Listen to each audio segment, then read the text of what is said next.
It was the night of April 25, 1986, a cool spring night over northern Ukraine. The small city of Pripyat slept, unaware. 30,000 people in apartments and dormitories, children in beds, street lamps blinking, quiet streets.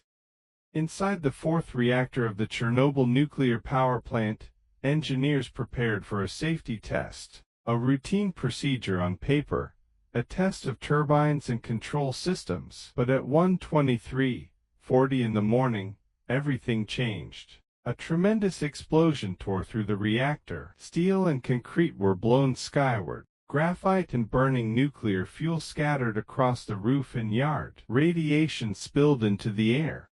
In the control room, dozens of instruments went insane. Warning lamps flooded the consoles. Meters pegged and then failed. Operators Alexander Akimov, Leonid Toptunov, and Anatoly Dyatlov tried to understand what the machines were telling them. They saw fragments of the impossible, but the words to explain it were not there. Minutes after the blast, alarms reached the local fire stations. Lieutenant Volodymyr Pravik and his team were dispatched. They arrived at the north side of unit for 5 minutes after the explosion. Pravik led his men into the plant, toward the burning turbine hall, and the roof with glowing radioactive fragments. They were young, many in their early 20s. They had uniforms, axes, and hoses, but no knowledge of radiation. They climbed ladders onto the roof, moving toward visible flames. They did not know they were walking into an invisible storm. What they breathed and what clung to their uniforms and skin was no ordinary smoke. Within hours, the first responders fell ill with symptoms no one in the ward had seen before: burning skin, vomiting, severe bleeding, and fever. Many would die in days and weeks. Back in Pripyat, dawn came like any other morning. People opened curtains, saw a strange glow over the horizon. Some took photos, others called friends. Children walked to school, shops opened, buses made their rounds. No official alarm told them to stay inside. No one warned them of the danger. Some walked to a nearby bridge to watch the fire. Parents lifted children to see. That bridge would later be called the Bridge of Death, because those who stayed were unknowingly exposed to high doses of radiation. At the time, they were simply curious and alive.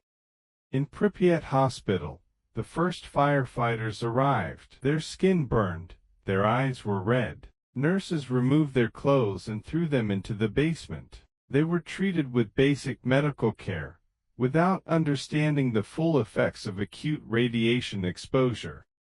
By mid-morning, radiation was detected outside the Soviet Union. Stations in Sweden recorded abnormal levels. Inside, officials underestimated the scale. They hoped to manage the situation quietly. By later that day, the Soviet government formed a commission to investigate, led by Boris Sherbina. By noon, soldiers arrived. Roads were sealed. Helicopters hovered over the burning reactor, dropping sand and boron to contain the fire. On April 27th, evacuation of Pripyat began. Buses filled the streets. Families packed documents, small amounts of food, and treasured items. They were told it would be only for a few days. No one knew they would never return. By nightfall, the city was empty. Windows open, toys left behind, papers fluttering in the wind. The city was silent. Men called liquidators were sent to manage the reactor. Soldiers, miners, engineers climbed onto the radioactive roof, shoveling graphite and debris. Helicopters dropped lead and sand on the core. Many worked with limited protective gear, facing lethal doses of radiation. Scientists, including Valery Legasov, arrived to measure radiation and assess damage. They realized the reactor had released massive amounts of radioactive material. The plant was unstable, and the threat of further explosions was real. Hospitals struggled to treat the injured. Patients suffered hair loss, vomiting, internal bleeding, and fever. Doctors improvised treatments without full understanding of the exposure. Clothing and personal items brought by patients were highly radioactive and had to be isolated. By the second day, evacuation spread to nearby towns as authorities realized the plume was wider than expected. Military units cordoned the area. Engineers and scientists worked to contain the reactor, measure fallout, and prevent further disaster. Amid the chaos, acts of courage and compassion emerged. Neighbors helped each other into buses. Doctors treated patients as best as they could. Workers stayed at dangerous posts to prevent additional damage. Every small action saved lives. By the end of 48 hours, the disaster was fully apparent. Thousands were exposed, Pripyat was abandoned, and the world began to understand the scale. The first 2 days were a lens into heroism, tragedy, and the human cost of a technological catastrophe.